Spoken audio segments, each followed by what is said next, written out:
बहुत समय पहले की बात है। एक नगर में एक धनी सेठ रहा करता था। उस सेठ के पास सभी प्रकार के सुख सुविधाएं थी, लेकिन उसके पास कोई संतान नहीं थी। संतान के दुख में वो हमेशा चिंतित रहता था। फिर एक दिन उसे पता चलता है कि उसकी पत्नी गर्भवती है। तो वो ये सुनकर बहुत प्रसन्न हुआ और उसने अपनी पत्नी का खूब ख्याल रखा। ऐसे में एक दिन उसके घर पर एक पुत्र का जन्म हुआ। सेठ पुत्र के जन्म पर बहुत प्रसन्न था। उसने पूरे नगर में मिठाई बंटवाई और उसके लालन पालन में कोई भी कमी नहीं छोड़ी। देखते ही देखते उसका पुत्र बड़ा हो गया। फिर सेठ ने उस पुत्र को गुरुकुल भेजने का निर्णय किया ताकि वो पढ़ लिख कर एक विद्वान बन सके। अभी उसके पुत्र की उम्र ज़्यादा नहीं थी, लेकिन उसने छोटी सी उम्र में अपने बेटे को शिक्षा ग्रहण करने के लिए गुरुकुल भेज दिया था। गुरुकुल में वह बालक अच्छे से शिक्षा ग्रहण करता, अपने गुरु की सभी आज्ञाओं का पालन करता। ऐसे में वह बालक धीरे धीरे वहाँ का सबसे होनहार विद्यार्थी बन गया। गुरुकुल में उस बालक ने सारे वेद पुराण और शास्त्रों का अध्ययन किया और बहुत बड़ा विद्वान बन गया। गुरु भी इस बात से बहुत प्रसन्न थे कि इतनी छोटी सी उम्र में सारा ज्ञान अर्जित कर लिया। लेकिन वो कहते हैं ना कि समय कब बदल जाए किसी को भी नहीं पता होता। वैसे ही एक दिन किसी प्राकृतिक आपदा की वजह से उसके माता पिता की मृत्यु हो गई। और जब उसके माता पिता की मृत्यु हुई तब वह उस बालक की शिक्षा पूर्ण नहीं हुई थी। और जब उस बालक ने ये सुना कि अब उसके माता पिता इस दुनिया में नहीं रहे और उनका सब कुछ बर्बाद हो चुका है, तो उस बालक का इस संसारिक मोह माया से मन उठ गया। उसके बाद उस बालक ने निश्चय किया कि वह गुरुकुल से जो शिक्षा ग्रहण पूर्ण करने के बाद अपना संपूर्ण जीवन लोगों की भलाई में व्यतीत करेगा। और फिर जब उस बालक की शिक्षा पूर्ण हो गई तो उसके बाद वह बालक सन्यासी बन गया और वह संसारिक वस्तुओं से दूर हिमालय के जंगलों में चला गया। और वह संसारिक वस्तुओं से पूरी तरह मुक्त हो चुका था। जंगल में जाकर उसने बहुत लंबे समय तक तपस्या की। तपस्या पूर्ण करने के बाद उस सन्यासी ने लोगों को शिक्षा देना आरंभ कर दिया। समय के साथ साथ उस सन्यासी की चर्चा चारों तरफ होने लगी और दूर दूर से लोग उसके पास शिक्षा ग्रहण करने आने लगे। बहुत से लोग उनके पास अपनी समस्याओं का समाधान खोजने के लिए भी आने लगे। सन्यासी सब लोगों की समस्याएं बड़ी आसानी से सुलझा देता, जिस वजह से वह पूरे राज्य में मशहूर हो गया था। लेकिन जिस नगर में वो रहता था उस नगर का राजा बहुत ही क्रूर था। जब राजा को उस सन्यासी के बारे में पता चलता है तो उसने उस सन्यासी से मिलने का निश्चय किया। अगली सुबह राजा अपने महल से निकलकर उस सन्यासी से मिलने के लिए निकल गया और फिर वो उसके कुटिया पर जा पहुंच गया। वहां पहुंचकर जब राजा ने उस सन्यासी को देखा तो वो देखता ही रह गया। उसके चेहरे पर एक अलग ही तेज था। जब वह सन्यासी के पास पहुंचा तो उसके अपार शांति का अनुभव हुआ। उस राजा ने उस सन्यासी को प्रणाम किया और उनके पास बैठ गया और उनसे वार्तालाप करने लगा। वो राजा पहली ही मुलाकात में उस सन्यासी के व्यक्तित्व से इतना प्रभावित हुआ कि उसने उसी समय से अच्छाई की राह पर चलने की ठान ली और मन ही मन सोचने लगा कि इतनी छोटी सी मुलाकात में यह सन्यासी मुझे इतना बदल सकता है, तो अगर यह हमेशा मेरे साथ ही रहने लगे तो मेरी जिंदगी ही बदल जाएगी। और यही सोचकर राजा सन्यासी से अपने महल चलने के लिए आग्रह करने लगा। राजा का आग्रह सुनकर सन्यासी मना नहीं कर पाया और वो राजमहल चलने को तैयार हो गए। फिर राजा सन्यासी को लेकर राजमहल की ओर चल दिया। राजमहल पहुंचने पर राजा ने सन्यासी को खूब आदर सत्कार किया और राजा ने सन्यासी को एक सही कमरे में भोजन करवाया। भोजन करने के पश्चात सन्यासी ने राजा को धन्यवाद दिया और राजा से जाने की आज्ञा मांगी। ये सुनकर राजा ने कहा कि आप हमारे बगीचे में जब तक चाहें तब तक रह सकते हैं। आपको यहाँ पर किसी भी प्रकार की कोई असुविधा नहीं होगी और आप यहाँ रहेंगे तो हमारी प्रजा को भी अच्छा लगेगा और हमें भी अच्छा लगेगा। सन्यासी ने राजा की बात सुनकर ये प्रस्ताव स्वीकार कर लिया। उसके बाद राजा ने सेवकों से कहा कि सन्यासी महाराज के लिए बगीचे में रहने के लिए खाने का और वस्त्र आदि का प्रबंध किया जाए। राजा की आज्ञा सुनकर सेवकों ने एक सुंदर सी कुटिया का निर्माण कर लिया। उसके बाद वो सन्यासी उसी कुटिया में रहने लगे। सन्यासी को उस कुटिया में रहते रहते कई साल बीत गए और उस दौरान राजा ने उनकी खूब सेवा की। परंतु कई सालों बाद एक दिन राजा और रानी को आवश्यक कार्य के लिए दूसरे राज्य में जाना पड़ा। लेकिन जाने से पहले एक सेवादार को उस सन्यासी की सेवा के लिए नियुक्त कर दिया। परंतु वो सेवादार राजा के जाने के बाद बीमार पड़ गया और वह अपने घर लौटकर चला गया। फिर वो उस सन्यासी के पास कभी नहीं आने के कारण सन्यासी क्रोधित हो उठे और उस राजा को आने के बाद उसे खूब सुनाया। वो राजा से कहा कि हे राजन, जो जिम्मेदारी पूरी नहीं कर सकते तो तुम उसे उठाते ही क्यों हो। वो राजा ने उस सन्यासी से क्षमा मांगते हुए कहा कि हे भगवान, अगर मैं मुझसे कोई भूल हो गई हो, मैं उसके लिए आपसे क्षमा मांगता हूँ। मुझे क्षमा कर दीजिए और आप अपना क्रोध शांत कर लीजिए और मुझे बताने की कृपा करें कि आखिर हुआ क्या है। ये सुनकर उस सन्यासी ने कहा कि तुम्हारे जाने के बाद मुझे यहाँ पर किसी ने भोजन नहीं दिया और मैं बहुत दिन तक भूखा रहा। मुझे यहाँ पर किसी ने पूछा तक नहीं मैं किस हाल में हूँ। ये सुनकर राजा ने सन्यासी से क्षमा मांगी और कहा कि हे भगवान, आज के बाद ऐसी गलती फिर कभी नहीं होगी। फिर कुछ देर बाद मामला शांत हो गया। जब राजा और सन्यासी के बीच यह वार्तालाप हो रही थी, तब रानी ने भी चुपके से सुन रही थी और देख रही थी। उसके बाद राजा ने सन्यासी को कोई भी शिकायत का मौका नहीं दिया और उसको खूब सेवा की। परंतु कुछ दिनों बाद राजा को फिर किसी आवश्यक कार्य से राज्य से बाहर जाना पड़ा। लेकिन इस बार राजा ने राज्य से बाहर जाने से पहले अपनी रानी को कहा कि जब तक मैं ना लौटूं तब तक आप स्वयं सन्यासी की देखभाल करोगी। ये सुनकर रानी ने कहा कि जी महाराज, आप निश्चिंत होकर जाइए, मैं सन्यासी महाराज की अच्छे से देखभाल करूंगी। इसके बाद रानी हर रोज भोजन बनाकर सन्यासी महाराज को भेज देती थी। लेकिन एक दिन रानी नहाने के लिए चली गई और सन्यासी को भोजन देना भूल गई। सन्यासी ने काफ़ी देर तक भोजन का इंतजार किया। जब भोजन नहीं आया तब सन्यासी सोच में पड़ गया कि आज खाना क्यों नहीं आया।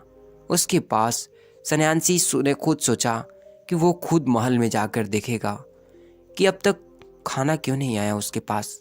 और फिर वो महल पहुंच गया और जब वह महल के अंदर पहुंचा तो वहाँ उसकी नज़र रानी पर पड़ी। रानी भी लंबे लंबे काले केस जो उसकी कमर पर लहरा रहे थे, उसकी कजरारी आंखें जो देखने मात्र से ही घायल कर दे, उसकी हिरने जैसी चाल जो किसी को भी मोहित कर दे। रानू को इतना सुंदर देखकर सन्यासी चकित हो गया। रानी की सुंदरता सन्यासी के मन में घर कर गई और वो वहाँ से बिना कुछ कहे ही अपनी कुटिया में वापस लौट आया। सन्यासी रानी के रूप की सुंदरता को भुला नहीं पा रहा था और वो खाना पीना छोड़कर अपनी कुटिया में पड़ा रहा। उसने कई दिनों तक कुछ भी नहीं खाया, जिस वजह से वह बहुत कमज़ोर हो गया। फिर कुछ समय बाद राजा वापस लौटे और जब उसे सन्यासी की इस हालत का पता चला तो वो सीधे सन्यासी के पास पहुंच गए और बोले कि हे भगवान, क्या बात है, आपको क्या हो गया और आप इतने कमज़ोर कैसे हो गए? आखिर आपको किस बात की चिंता है और आप किस गहरी सोच में डूबे हुए हो? क्या मुझसे कोई भूल हो गई है? तब वह सन्यासी ने कहा कि हे राजन, आपसे कोई भूल नहीं हुई है। ये सुनकर राजा ने कहा तो फिर आखिर फिर क्या बात है, आप मुझे बताइए, मैं आपकी परेशानी जरूर दूर करूँगा। ये सुनकर सन्यासी ने राजा से कहा कि हे राजन, मैं आपकी रानी की अद्भुत सुंदरता को देखकर उनकी सुंदरता के फेर में पड़ गया हूँ और अब मैं रानी के बिना जिंदा भी नहीं रह सकता। ये सुनकर राजा हैरान हो गया और कुछ देर सोचने के बाद राजा ने उस सन्यासी से कहा, मैं आपको रानी दे दूंगा। ये बात सुनकर वह सन्यासी बहुत प्रसन्न हुआ। फिर राजा सन्यासी को लेकर महल के अंदर चले गए और जब राजा और सन्यासी महल पहुँचे तो उस दिन रानी ने अपने शरीर पर सबसे सुंदर वस्त्र और गहने पहने रखी थी। फिर राजा रानी के पास पहुँचे और राजा ने रानी से कहा कि आपको इस सन्यासी की मदद करनी चाहिए। ये बहुत कमज़ोर पड़ गए हैं और मैं नहीं चाहता कि किसी भी सन्यासी पुरुष की हत्या का कलंक मेरे सर पर लगे। उसके बाद राजा ने रानी से पूछा, क्या आप ये पाप अपने सिर पर लेना चाहती हैं? राजा की यह बात सुनकर रानी ने राजा से पूछा कि आखिर इस सन्यासी के दुख का कारण क्या है? तो राजा ने सन्यासी से कहा कि हे प्रिय, यह सन्यासी आपके अद्भुत सुंदरता के दीवाने हो गए हैं। राजा की यह बात सुनकर रानी ने कहा कि हे राजन, आप चिंता मत करिए, आप सब कुछ मेरे ऊपर छोड़ दीजिए। मुझे पता है कि मुझे अब क्या करना है। उससे आपके ऊपर ना तो सन्यासी की हत्या का पाप लगेगा और ना ही उससे मेरे पवित्र धर्म का नाश होगा। रानी की ये बात सुनकर राजा ने रानी को सन्यासी के हाथों सौंप दिया।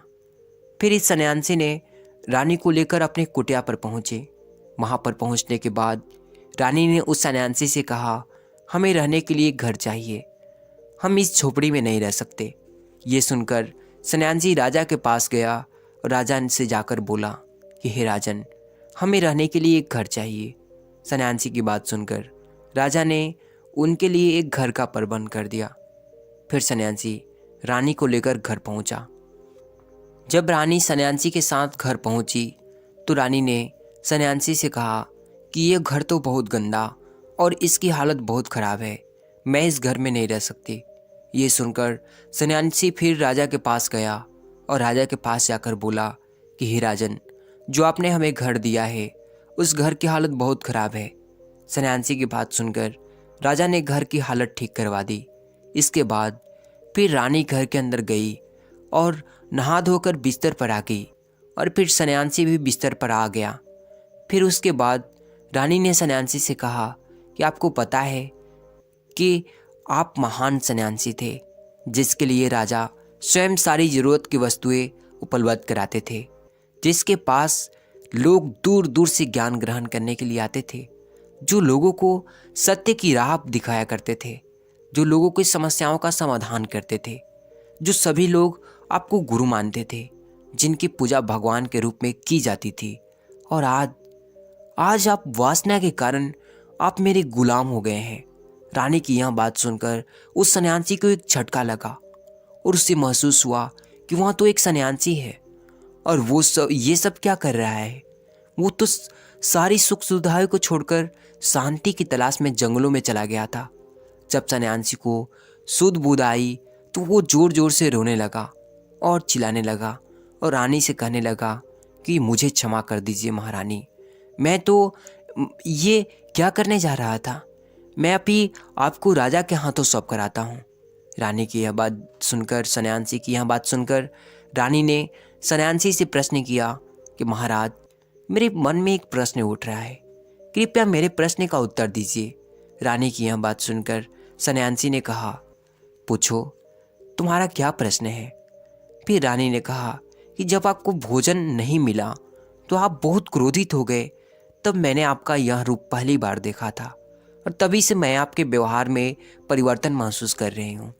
ऐसा क्यों हुआ महाराज? आखिर आपको इतना क्रोध क्यों आया? रानी की यह बात सुनकर सन्यासी ने उसे समझाया कि जब मैं जंगल में था तब मुझे समय पर भोजन नहीं मिलता था, लेकिन जब मैं जंगल से महल आया तो महल में आने के बाद मुझे सारी सुख सुविधाएं मिली और फिर इन सारी सुख सुविधाओं के मोह में मैं फंस गया और मुझे इसके प्रति लगाव उत्पन्न हो गया और फिर मुझे आपको पाने का लालच उत्पन्न हो गया और जब मुझे यह नहीं मिला तो मुझे क्रोध उत्पन्न हो गया। फिर सन्यासी ने कहा कि महारानी, सच तो ये है कि अगर मेरी इच्छाएं पूरी नहीं हो तो क्रोध उत्पन्न होता है और अगर इच्छा पूरी हो जाए तो लालच बढ़ जाता है।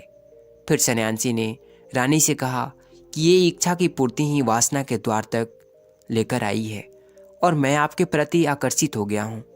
इसके बाद वो सन्यासी रानी को लेकर राजा के पास पहुँच गया और बोला कि राजन, मुझे क्षमा कर दीजिए, मुझे अपनी गलती का एहसास हो गया।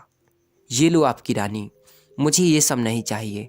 मैं अपनी इच्छा के वशीभूत होकर ये गलत कार्य करने जा रहा था और अपने जीवन को बर्बाद करने जा रहा था। लेकिन अब मुझे समय अब वो आ गया है।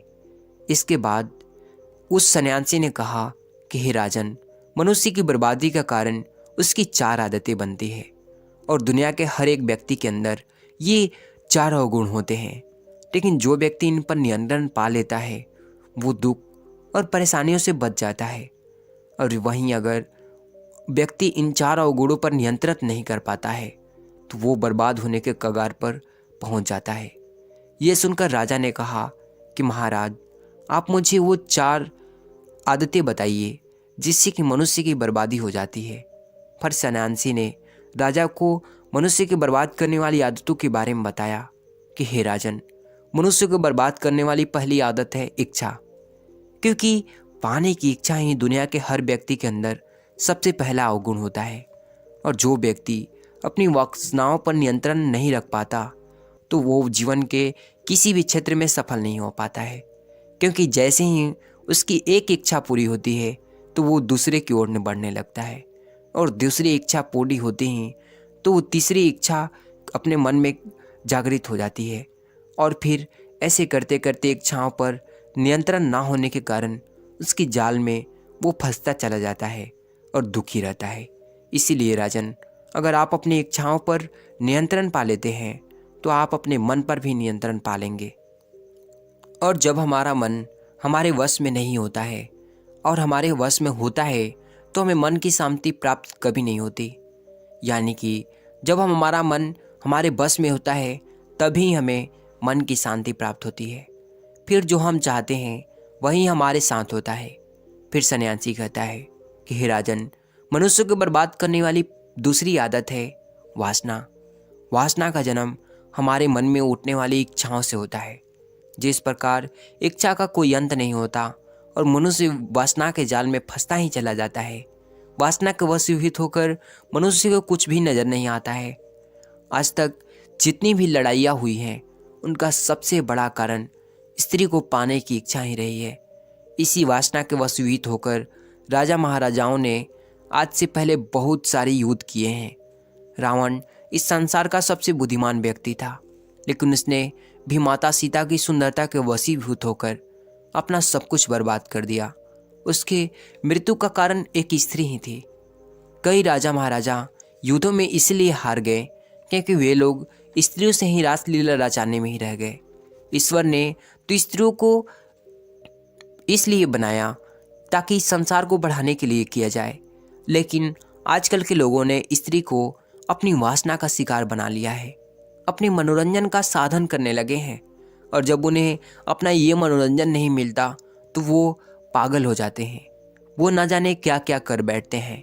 इसीलिए हे राजन, जितना हो सके उतना वासना से दूर रहना चाहिए। फिर सन्यासी कहता है कि राजन, मनुष्य को बर्बाद करने वाली तीसरी आदत है क्रोध। क्योंकि जब क्रोध मनुष्य की वासना की पूर्ति नहीं होती है तो उसके अंदर क्रोध उत्पन्न हो जाता है, और जब व्यक्ति को क्रोध आता है तो उस पर उसका नियंत्रण नहीं होता है और फिर वो क्रोध में आकर कहीं गलत निर्णय ले लेता है।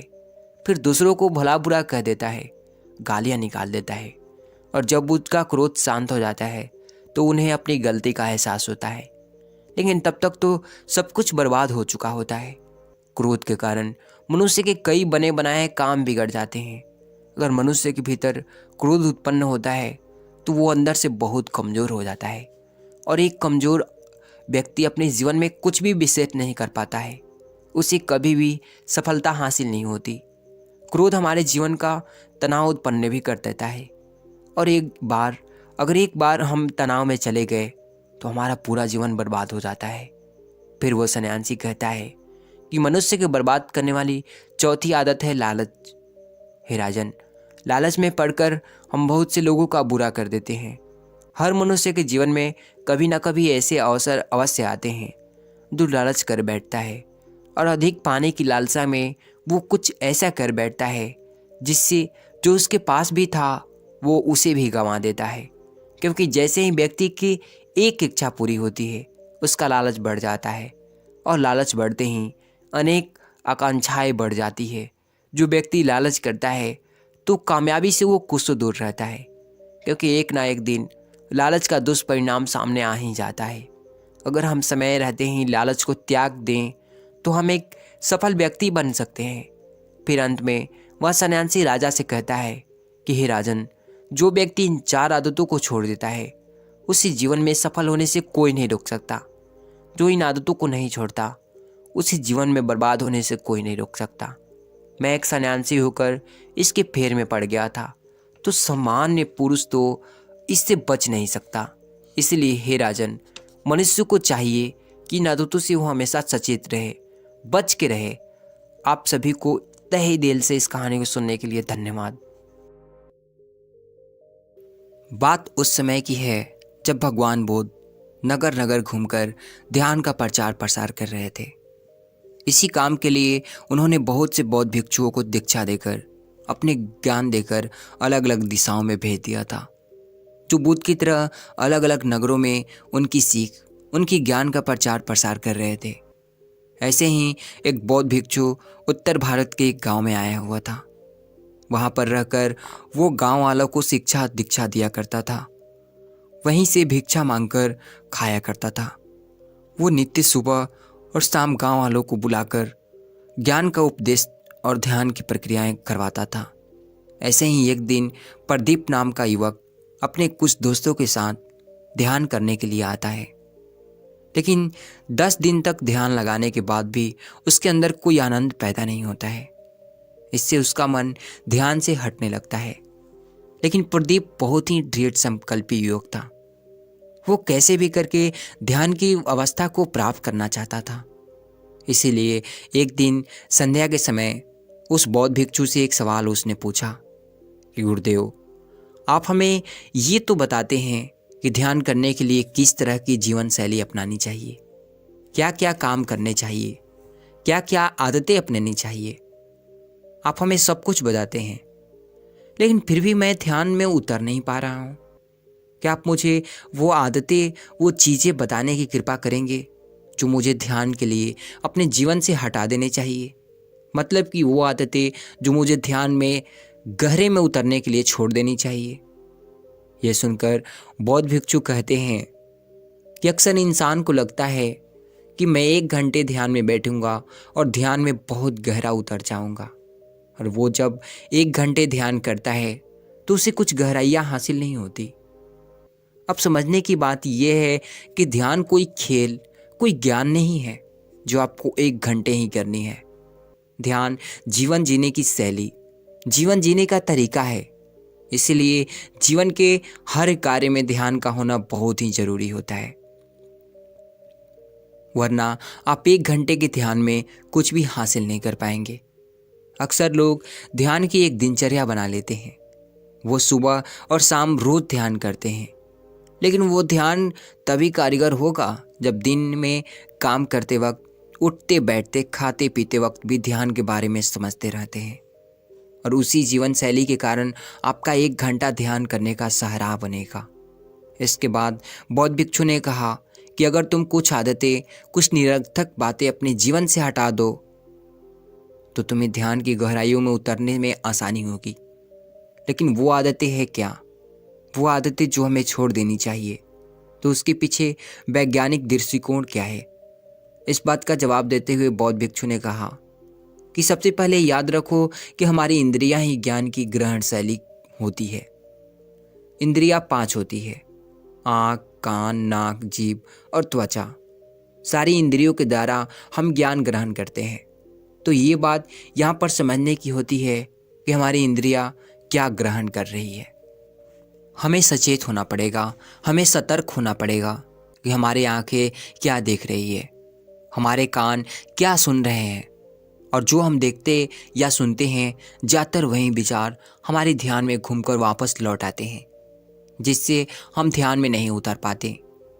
अगर हम अपनी 5 इंद्रियों के प्रति सचेत हो जाते हैं, जैसे कि हम अपनी आंखों से क्या देख रहे हैं, हम अपने कानों से क्या सुन रहे हैं, हम अपनी जीभ से कैसा स्वाद ले रहे हैं, हमारी त्वचा पर किसी का स्पर्श हमें कैसा अनुभव देता है, और हम अपने नाक से कैसे सुगंध ले रहे हैं। अगर हम इन सब इंद्रियों के प्रति सचेत हो जाते हैं तो हम अपने निरर्थक ज्ञान को इंद्रियों के दूर से ही बाहर भेज सकते हैं। लेकिन वो तभी संभव है जब हम सचेत रहेंगे। जैसे कि हमें किसी ने गाली दी, हमें पता है कि हमारे कानों ने गाली सुनी, लेकिन हमने वो ली ही नहीं, हमने वो अपने अंदर जाने ही न दी। और वहीं कान जब ज्ञान का उपदेश सुनते हैं तो पूरा ध्यान लगा देते हैं, पूरे सचेत होकर पूरे होशो हवास में वो पूरा ज्ञान ग्रहण कर लेते हैं। इसी तरह से और इंद्रियां हमें अलग अलग अनुभूति देती है। जैसे कि किसी वेश्या का स्पर्श और एक माता का स्पर्श, दोनों के स्पर्श में बहुत अंतर होता है। लेकिन अगर हम सचेत होंगे तो दोनों के स्पर्श को हम अलग अलग तरीके से अनुभव कर पाएंगे और ये देख पाएंगे कि किस स्पर्श के कारण हमारा मन अशांत होता है। और दूसरी आदत जो नवयुवक कहे कि नया नया आदमी ध्यान करने लगा है, उसकी प्रक्रिया में बाधा बनती है वो संयम। हर इंसान, हर आदमी बहुत जल्दी पाना चाहता है और ये ध्यान के संबंध में भी सच हो जाता है। जब आदमी ध्यान करता है तो सोचता है कि मैं 1 घंटे तक ध्यान करूंगा, लेकिन वो 5 मिनट के अंदर ही गहराइयों में जाना चाहता है। लेकिन ध्यान तो ठहराव है, ध्यान तो रुक जाना है, ध्यान तो ठहर जाना है, थम जाना है। जरा सोचिए, क्या जल्दबाजी करके हम ठहर सकते हैं? दोनों एक साथ नहीं हो सकता, कभी नहीं हो सकता। अगर आप जल्दबाजी करेंगे तो आप ठहर नहीं सकते, और अगर आप ठहर जाते हैं तो आप जल्दबाजी नहीं कर पाएंगे।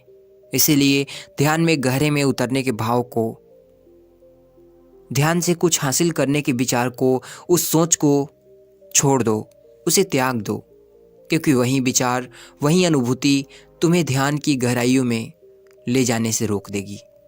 कुछ हासिल करने की सोच लेकर यहाँ पर कुछ हासिल तो मेहनत की और ध्यान से कुछ हासिल नहीं हुआ। खाली हाथ लौट जाओगे और बाद में पछताओगे कि मैंने तो मेहनत की और ध्यान से कुछ भी हासिल नहीं हुआ। लेकिन ऐसा क्या था? ऐसा था ही नहीं। तुम कुछ पाने के मकसद से गए थे, इसीलिए तुम्हें कुछ नहीं मिला। और जिस दिन तुम कुछ पाने के मकसद से नहीं बल्कि कुछ देने के मकसद से ध्यान करोगे तो तुम ध्यान की गहराइयों को छू पाओगे। तो तुम्हें अनुभूति होगी कि ध्यान क्या है और ध्यान की अनुभूति और आनंद क्या है। इसलिए संयम रखो, सब्र रखो। सब्र के फल हमेशा मीठे होते हैं। यह हमने सुना तो है लेकिन कभी अमल नहीं किया। लेकिन अगर जीवन के आनंद को अनुभव करना है तो संयम और सब्र ये आपको अपनाना होगा और जल्दबाजी की आदत छोड़नी होगी। कोई भी काम करें, कोई भी करें, कुछ भी करें, आराम से, शांत भाव से, कुछ जल्दबाजी करने की ज़रूरत नहीं है, क्योंकि जल्दबाजी करने से या संयम रखने से उस काम पे कोई फर्क नहीं पड़ेगा। वो काम तो फिर भी पूरा होगा। हो सकता है उसमें वक्त थोड़ा सा ज़्यादा लग जाए, लेकिन वो वक्त ही आपके लिए ध्यान का रूप बन जाएगा। इसीलिए संयम रखो, सब्र रखो और सब्र से ही हर काम करें। तीसरी आदत जो आदमी को ध्यान के गहराइयों में उतरने के लिए छोड़ देनी चाहिए, और वो है कि ज़्यादा लोगों से दोस्ती। जी हाँ, आपको जानने में ये अजीब लगता होगा। आपको तो लगता होगा कि ज़्यादा से ज़्यादा दोस्ती करने से हमारा वर्चस्व फैलेगा, लोग हमें जानेंगे। लेकिन ध्यान के संबंध में ये आदतें आपके रास्ते में बाधा बन सकती है। आप सोचिए, ज़्यादा लोगों से दोस्ती आपकी कैसे बाधा बन सकती है? जब आप ज़्यादा लोगों से दोस्ती रखते हैं, इसका मतलब ये है कि आप अपनी एकांत का आनंद नहीं उठा पा रहे हैं। आपको खुश में रहने के लिए, जोश में रहने के लिए और लोगों की सहायता चाहिए होती है, और इसीलिए आपने बहुत से लोगों से दोस्ती बना रखी है। लेकिन वो दोस्ती आपको अपने एकांत तक नहीं पहुंचा सकती, आपको अपने आनंद तक नहीं पहुंचा सकती, क्योंकि वो दोस्ती आज नहीं तो कल खत्म हो जाएगी। उसके बाद आपको अकेले ही रहना पड़ेगा। तो क्यों ना आज से ही मैं अपने अकेलेपन को स्वीकार कर लूं और अपने एकांत की तरफ यात्रा शुरू करूं। और इस संबंध में एक और समस्या पैदा होती है, तो हमें ज़्यादा समय उनके साथ बिताना पड़ता है। उनको खुश करने के लिए तरह तरह के अभिनय करना पड़ता है। और यही बात लागू होती है ज़्यादा प्रेम संबंधों में। जो आदमी बहुत ज़्यादा प्रेम संबंध रखता है, यानी कि वो बहुत सारी औरतों के साथ संभोग करता है, उनके साथ रहता है, तो ऐसे आदमी की चित्त से भी शांति गायब हो जाती है, क्योंकि उसका दिमाग और उसका मन उसी तरफ अटका रहेगा, उसी की ओर आकर्षित रहेगा। और आज नहीं तो कल जब ध्यान में बैठेगा तो उन्हीं के चित्र, दोस्तों के, औरतों के, वो बार बार हमारे ध्यान में घूमते रहते हैं। इसीलिए कम लोगों से दोस्ती रखो, ऐसे लोगों से दोस्ती रखो जो ध्यान की यात्रा तय कर रहे हो, ताकि आप उनके साथ बैठे तो आपकी चर्चाएं व्यर्थ ना हो, किसी की चुगली ना हो, किसी के बारे में बुरा ना कहें, सिर्फ हम ध्यान के बारे में ही चर्चा करें, ताकि वो दोस्ती एक सत्संग बन जाए और उसमें ज्ञान की गहराइयों को छू पाए, सत्य को समझ पाएं, और जिससे हम ध्यान के बारे में भी समझ सकें। किसी दूसरे से उम्मीद या आकांक्षा आपको हमेशा दुख देगी। आपको हमेशा एक दो बार के लिए सुख मिले, आपको कोई फायदा मिले, लेकिन बाद में वो चीज़ें आपको दुख ही देंगी। क्योंकि जब आदमी अपनी उम्मीदों पर खरा नहीं उतरता तो आपके दिल पर आघात पहुंचता है। इसलिए अगर आपको उम्मीद रखनी है तो खुद से रखो। अपने परिवार वालों से कोई उम्मीद मत रखो। अपने बेटे से, अपने पिता से, अपने भाइयों से बिना उम्मीद के साथ उनसे प्रेम करो, बिना आकांक्षा के साथ उनके साथ रहो। उसके बाद खुद को उम्मीद करो, खुद से आकांक्षा करो कि मैं ये कर सकता हूँ या नहीं। अगर आप खुद से उम्मीद करेंगे तो बाद में आपकी यात्रा खुद से ही कर सकते हो। अच्छा, मैं आपसे एक सवाल पूछता हूँ, क्या दूसरों की उनकी मदद करने से आपको खुशी मिलती है? शायद आप इसके जवाब में हाँ कहेंगे। ऊपर से देखने पर तो ऐसा ही लगता है, हाँ भाई, हम किसी को खुश करते हैं, हमारी वजह से कोई ज़रूर खुश होता है, तो हमें भी खुशी मिलती है। लेकिन हम अगर इसका दूसरा पहलू देखें तो जब आप किसी को खुश करते हैं तो आप दूसरों के अधीन हो जाते हैं।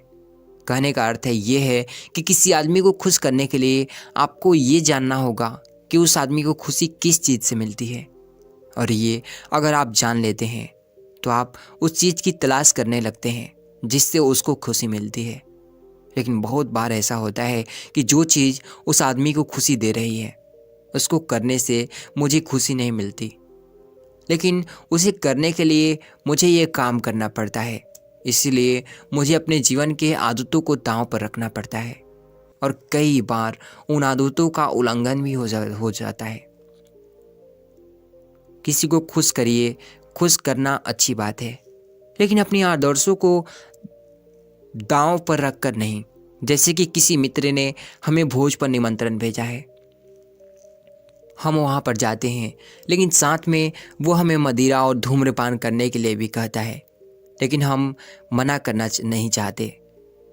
लेकिन उसको खुश करने के लिए हम वो काम भी कर लेते हैं जिसके बाद हमारा मन अशांत होता है, शांति खो जाती है। अगर आपका मन मदिरा पान करने का नहीं कर रहा है तो कोई मतलब नहीं बनता कि दूसरों को खुश करने के लिए वही काम करें जिससे वो खुश होगा। भाई, मैं मदिरा पान करूँगा, उससे आपको खुशी मिलेगी, इस बात का क्या संबंध है? इसीलिए अज्ञानता के अंधेरे से बाहर आएं, समझें, देखें, विवेक का इस्तेमाल करें, बुद्धि का इस्तेमाल करें। आपको सब कुछ स्पष्ट नजर आने लगेगा। मेरा काम आपको शिक्षा देना नहीं है, कोई प्रवचन देना नहीं है, बल्कि आपका विवेक जगाना है। और जिस दिन आपका विवेक जग गया, आपको किसी को सुनने की ज़रूरत नहीं पड़ेगी। आप खुद के गुरु स्वयं होंगे, और उसके बाद आपको कोई धोखा, कोई फरेब नहीं दे पाएगा। और अगर अज्ञानता से बाहर आना है तो एक छोटी सी प्रक्रिया हमेशा करते रहिए, अपने श्वासों के प्रति जागरूक रहिए। तो कैसी लगी यह कहानी, और कमेंट में ज़रूर बताएं। अगली कहानी का मज़ा लीजिए।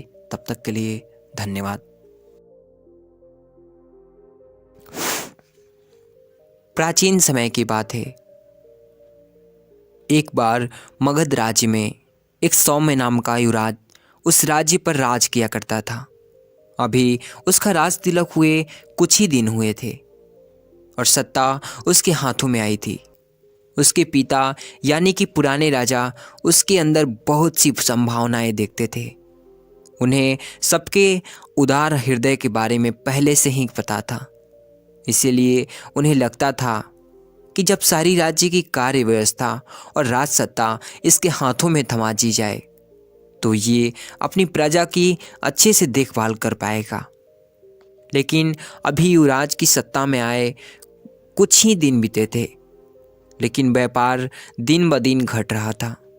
राजशाही खजाना धीरे धीरे खत्म हो रहा था और इसका खत्म होने का सबसे बड़ा कारण था युवराज के अपने राज्य में तरह तरह के नए नए व्यापार शुरू करने के तरीके। ऐसी ऐसी जगहों पर युवराज अपना राजसी खजाना लुटाता गया या फिर खर्च करता गया जहां पर कम समय में ही ज़्यादा लाभ पाने की संभावना हो। और इसी चक्कर में उस युवराज ने अपना राजसी खजाना बहुत सारी जगहों पर लगा दिया था। लेकिन कम समय में ज़्यादा धन कमाने के चक्कर में उसने अपना सारा राजशाही खजाना ख़त्म कर दिया। अब उसके पास अपनी प्रजा पर खर्च करने के लिए, अपनी राजकाज की व्यवस्थाओं को बचाए रखने के लिए धन नहीं बचा था। उसका पूरा राजशाही खजाना खाली हो चुका था। ये बात जब युवराज के पिता को पता चली तो उनको अंदर ही अंदर बहुत दुख लगा। उन्होंने कभी सोचा भी नहीं था कि उनका होनहार पुत्र इतना बड़ा घाटा करवा सकता है। अब उसके पास अपनी प्रजा को चलाने के लिए कुछ भी नहीं था। रात दिन इसी चिंता में डूबा रहता था कि हमारा राजपाट कैसे सुव्यवस्थित हो। एक दिन युवराज को अपने पास बुलाकर राजा ने कहा, तुमने जल्दी धन कमाने के चक्कर में पूरा राजशाही खजाना खत्म कर दिया। तुमने एक बार भी मुझसे राय नहीं ली। आखिर ऐसा तुमने क्या किया उस धन का जो राज्य का सारा खजाना खाली कर दिया? मुझे ये दुख नहीं है कि मेरा खजाना खाली हो गया, मुझे यही दुख है कि मेरा बेटा नाकामयाब रहा। तुम बताओ, तुम्हारे व्यापार चौपट क्यों हो गए? राजसी खजाना खाली क्यों हो गया? वो युवराज अपने पिता के सामने सिर झुकाते हुए मुरझाकर कहा, मेरा मन बहुत ही चंचल था। मैं अपने मन को पहचान ही नहीं रहा पाया। वो मुझे ऐसे ऐसे दिशाओं में भटकता रहता था जहाँ से मुझे जल्दी लाभ पाने के अवसर आते थे। लेकिन मेरी समझदारी ही मेरे लिए मेरी सबसे बड़ी बेवकूफ़ी बन गई। नए नए व्यापार करने के तरीक़ों से मैं अंदर ही अंदर भर गया। मुझे समझ ही नहीं आ रहा था कि मुझे किस व्यापार में धन लगाना चाहिए और किस में नहीं लगाना चाहिए। और जब तक मुझे पता चला तब तक बहुत देर हो चुकी थी। कृपया करके पिताजी मेरा मार्गदर्शन कीजिए ताकि मैं अपने की हुई गलतियों को, की हुई व्यवस्थाओं को फिर से एक नया राज्य व्यवस्थित कर सकूं। यह सुनकर उसके पिता ने कहा कि बेटा, मैं जवानी में ही एक बौद्ध भिक्षु के पास जाया करता था। वो मुझे सदा ही अच्छे अच्छे मार्ग दिखाया करते थे, अच्छी अच्छी सलाह देते थे, जिसके चलते मैं इतने सालों से इस राज्य को जिम्मेदारी पूर्वक संभाला हूँ। अब वक्त तुम्हारा है, तुम भी उस बौद्ध भिक्षु के पास जाओ। उसकी उम्र तकरीबन 250 साल की हो चुकी है और वो हर किसी से नहीं मिलते। तुम जाकर उनसे मिलो, उनसे कुछ जान लो ताकि तुम अपने जीवन काल में अच्छे से शासन कर सको। उसने अपने पिता से पूछा कि पिताश्री, आपने यह बात मुझे पहले क्यों नहीं बताई? ये सुनकर उसके पिता ने कहा कि बेटा, बात उसी समय बताई जाती है जब बात बताने का वक्त आता है। आज वो वक्त आ गया है। आज तुमने जीवन में गलती की है, इसीलिए तुम अपने गलतियों में से सीखकर कुछ अच्छा कर सकते हो। कल तक तुमने कुछ गलती ही नहीं की थी, तो तुम्हें बताने का कोई प्रयोजन नहीं था। जाओ, वो बौद्ध भिक्षु एक पहाड़ पर मिलेंगे। वहीं युवराज अपने पिता के बताए नक्शे की मदद से वो उस बौद्ध भिक्षु से मिलने के लिए निकल जाता है और उन पहाड़ों में बौद्ध भिक्षु को ढूंढने लगता है। जब वो कुछ दिनों की यात्रा करके बौद्ध भिक्षु के पहाड़ों पर पहुंचा, तो उस वक्त बौद्ध भिक्षु के सामने एक घड़ा टंगा हुआ था, जिसके नीचे एक छेद था। पानी उस छेद में से नीचे लगातार गिर रहा था और ऊपर से एक नल के द्वारा पानी उस घड़े में गिर रहा था, जिससे ना तो वो घड़ा खाली हो रहा था और ना ही भर पा रहा था। ये पूरा दृश्य युवराज उस पहाड़ पर पहुंचकर देख रहा था। आखिर में जब युवराज से रहा नहीं गया, तो वह बौद्ध भिक्षु के पास जाकर उन्हें प्रणाम करके उनसे पूछता है कि हे महात्मन, मैं बहुत देर से आपको देख रहा हूँ। आप उस घड़े को लगातार देख रहे हैं।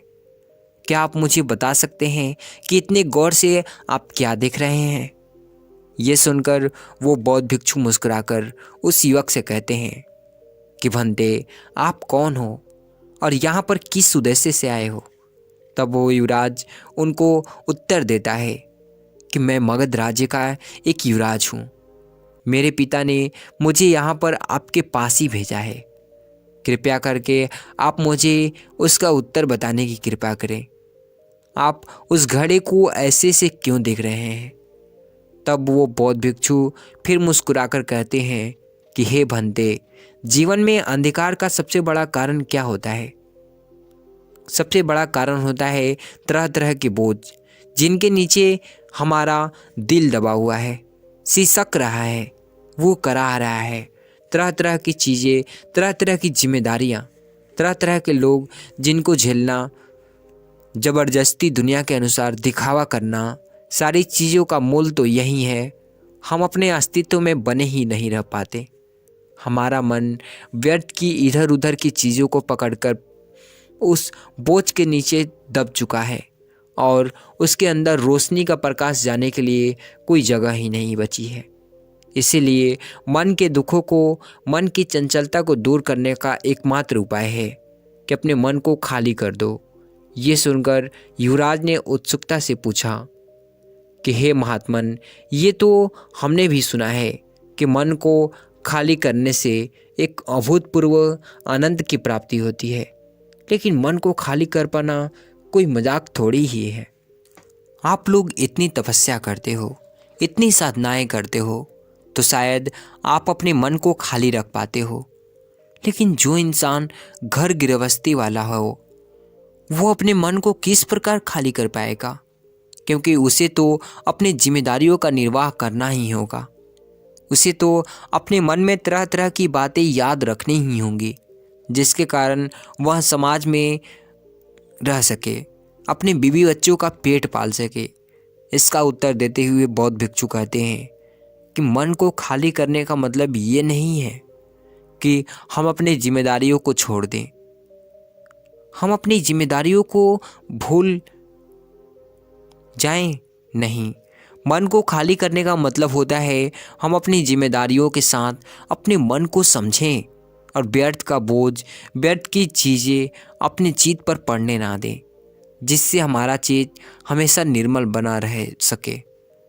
अपने मन को खाली करने के लिए मैं तुम्हें 5 तरीके बताता हूँ, जो तुम अपनी जिम्मेदारियों का निर्वाह करते हुए कम समय में अपने मन के खालीपन का अनुभव कर सकते हो। सबसे पहले, हमारे मन की सभी प्रक्रियाएं हमारी सांसों के साथ जुड़ी होती है। हमारी सांसें, हम अपनी सांसों की व्यवस्था तो तोड़ देते हैं। जब हम उतार चढ़ाव करते हैं, तो ऐसा करने से हमारी पुरानी बुरी आदत और हमारा चित्त एकदम खाली होने लगता है। पूरा बोझ उस पर से हटने लगता है। जैसे कि तुम कोई ऐसा व्यायाम कर सकते हो जिससे कि तुम्हारी सांसें उफलने लगे, तुम्हारी सांसों के चलने का कोई क्रम ही ना बचे। और उस वक्त अब जब तुम्हारी सांसें उफलने लगती है, तो आपके मन में के सारे विचार खाली हो जाते हैं। और यही रहस्य है, जब तुम्हारी सांसें कोई भी व्यायाम, जैसे कि तुम कुछ दूर तक तेज़ी के साथ दौड़ लगा सकते हो जिससे कि तुम्हारी सांसें तेज़ी से उफलने लगे, या फिर कुछ और भी तुम कर सकते हो जिससे कि तुम्हारी सांसों की व्यवस्था, तुम्हारे सांसों का क्रम टूटने लगे। मन को खाली करने के लिए दूसरी बात ये होती है कि हम किसी अनजान लोगों से, अजनबी लोगों से बातचीत करें। आप सोच रहे होंगे कि ऐसा क्यों, इसमें करने का क्या मतलब बनता है। लेकिन ये बात समझने की होती है कि जब हम अजनबी लोगों से बातचीत करते हैं तो हमारे मन का भय, हमारा खुद का आकलन करने का नज़रिया, वो सब टूटता है। हम अक्सर किसी भी अजनबी या अपरिचित लोगों से इसलिए बात नहीं करते कि पता नहीं वो क्या सोचेगा, मैं तो उसे जानता ही नहीं हूँ, मैं उससे ऐसे क्या बात करूँगा। लेकिन जब आप शुरुआत करते हैं पहली अजनबी अपरिचित लोगों से बात करने की, तो आप खुद का आकलन करने के बजाय सीधा मैदान में कूद पड़ते हैं। इससे व्यक्ति का जो खुद को आंकने का नज़रिया होता है, जज करने का नज़रिया होता है, वो सब टूटती चली जाती है और मन खाली होने लगता है। इसके बाद यानी तीसरे तरीके भी आप मन को खाली कर सकते हो। आप बच्चों के साथ समय व्यतीत कर सकते हो। बच्चों के साथ जब हम अपना समय व्यतीत करते हैं तो हम भी बच्चे ही हो जाते हैं। हमारा मन एकदम बच्चे की तरह हो जाता है। और इसीलिए अगर आप छोटे बच्चों के साथ अपना समय बिताते हैं तो उससे भी आपका मन खाली होने लगता है और एक बच्चे की तरह आपका मन भी निर्मल होने लगता है।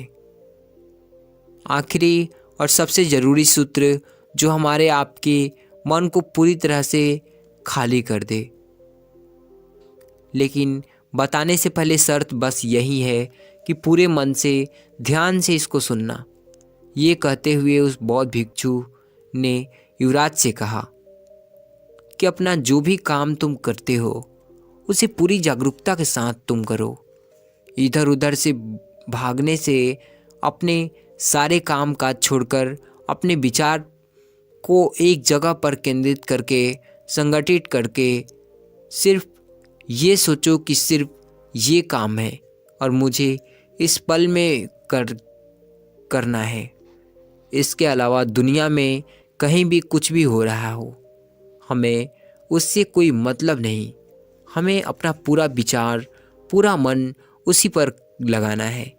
या ये चाहे वो काम कितना भी छोटा क्यों ना हो, चाहे आप खाना खा रहे हो, चाहे आप पानी पी रहे हो, लेकिन एक बार में एक काम को करते हुए पूरी जागरूकता के साथ, पूरे सम्मिलित होकर करो और इन्हीं जिम्मेदारियों का निर्वाह करते हुए पारिवारिक जीवन जीते हुए तुम अपने मन को एकदम खाली करना सीख सकते हो। आखिर में एक बात बौद्ध भिक्षु कहते हैं कि मैं भी बताता हूँ, जी हाँ, मैं भी बसता हूँ दूसरे इंसानों में।